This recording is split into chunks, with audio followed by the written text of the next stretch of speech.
Hi, welcome and welcome back. I hope you're doing well.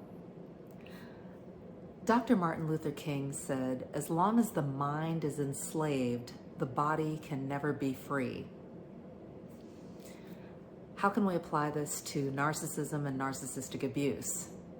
Well, narcissists like to play a lot of mind games. They've had mind games played on them their entire life. And when they get with you, they're paying it forward. And they're speaking the language that they know. Here are 5 ways that you're a modern slave to the narcissist. 1, you allow them to capture you. Narcissists can be very charming, and if you're not familiar with narcissism or narcissistic abuse, and you are one of those kinds of people who goes all in, takes people at face value, then you may be in for a surprise when you find out that the person that you've entered a relationship with, whether it's personal or professional, is playing you or using you for whatever they can get to meet their needs. Number 2, you buy their lies. Narcissists lie a lot, and this is one of the ways that they use to hook you in and to keep you there is lies. And narcissists are very shame-based, and they have a lot of secrets, and they know that if they told you who and what they were about, that you would run in the other direction very quickly. So narcissists will use lies to draw you in and to keep you in the relationship so that you can meet their needs. And if you're not doing your background checking or your fact checking or even asking all of the right questions, they're not going to offer that up for you. So you can find out later that you were in fact duped. Number 3, you'll cater to their needs and demands. And narcissists will have you catering to them so much so that you can lose yourself in the relationship. And there are many people who have spent years, decades even. I think about my parents, where my mom spent probably 30 years catering to my dad and his demands, needs, and just kind of running herself into the ground, basically supporting him. And narcissists are more than happy to have you take care of them. And a lot of times they get worse with age and are, instead of progressing, and a lot of it has to do with a lot of undealt with, unhealed trauma. I've seen that as a classic example with my dad.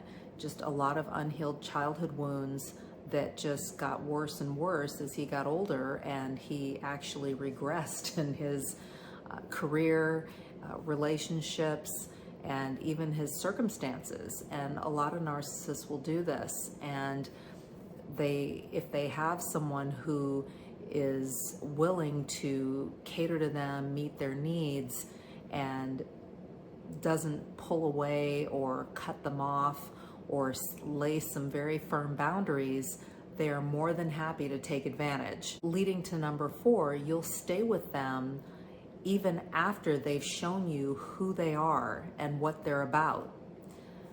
Narcissists will often tell on themselves at some point in time. It'll become apparent the dysfunction, the deceit, and the double life a lot of times.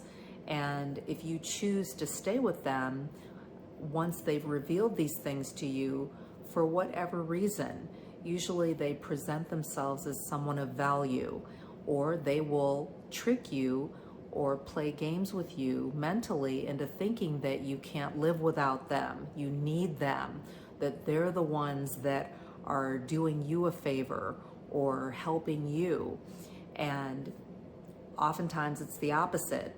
But if you are tricked into believing that they offer something of value or that you need to stay with them for some reason, say in the case of a marriage where you may feel like, gosh, I need to stay because we have children together or something like that, which I've experienced firsthand, it ends up being more detrimental in the long run because things don't get better, they get worse.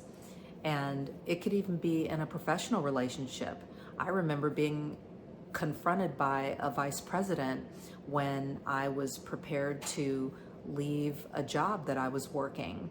And he literally said to me, are you sure you can make it?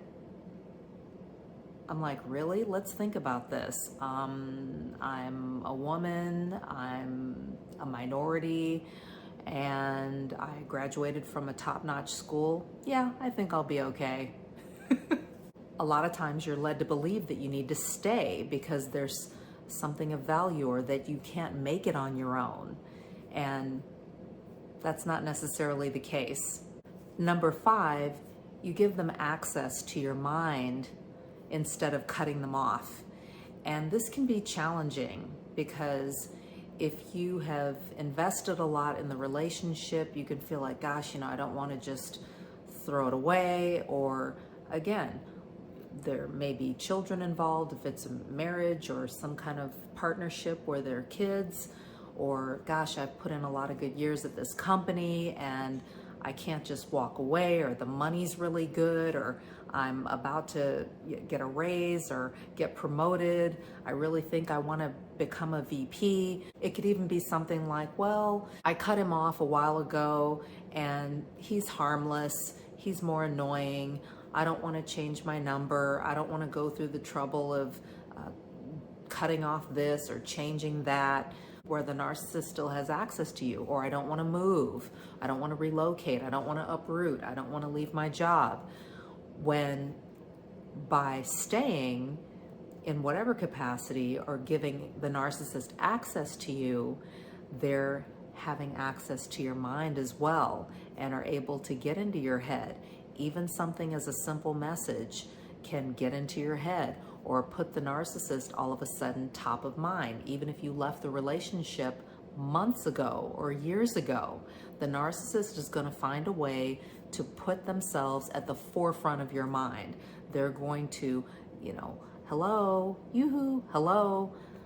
They're going to find a way to get in or to get access to you and try to get in your head, get you thinking about them.